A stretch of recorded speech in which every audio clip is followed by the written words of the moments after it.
Hello, everyone. I'm Maria McConville. I have greatly enjoyed both sharing my insight and learning from others through CMSI. Children's education is such an important topic. Our three children are military brats, and they encountered their share of education challenges. I know military families are facing complex issues related to their children's education due to the pandemic and the complexities of military life. I appreciate the work CMSI has done, and it is my honor to introduce Dr. Becky Porter to share the findings of the K-12 Education Working Group. Dr. Porter, welcome and thank you.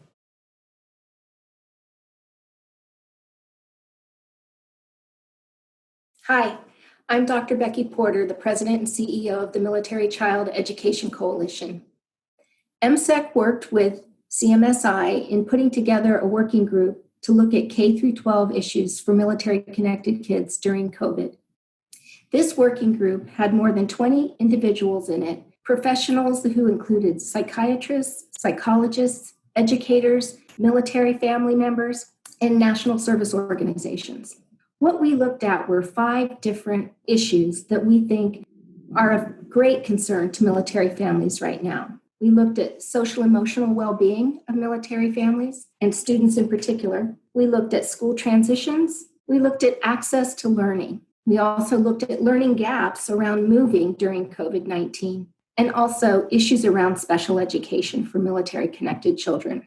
In the social emotional and well-being group, they found that really routine and transparency are the most important things for military-connected students during this time. So a routine thing like making sure that your child gets up and gets dressed for school in the morning, even if they're not going to be leaving the house, is so important. For school transitions, we looked at how could we assist military families who were going to PCS during this time. We developed a toolkit and other recommendations for how families and schools could be flexible during this time and make sure that schools were ready, willing, and able to receive new students, even in a virtual environment if necessary. Speaking of a virtual environment, access to learning is one of the things that the working group looked at. In that vein, we looked at, did they have enough computers so that all their kids could be online, going to school virtually at the same time, even as a parent is working? Sometimes the issue is not, do we have enough computers, but do we have enough bandwidth? The working group decided that in some instances, families were probably going to need to increase their internet capacity. If they don't have the funding to do that, there are military service organizations and parts of the DoD that can help augment their income during this time. Learning gaps was another part of what the working groups looked at. Specifically, they wanted to make sure that students, when they left one school and had been learning in a virtual environment and went to a new school, whether it was going to be in person or virtually, that they didn't lose anything academically in that transition. Parents were especially concerned about this.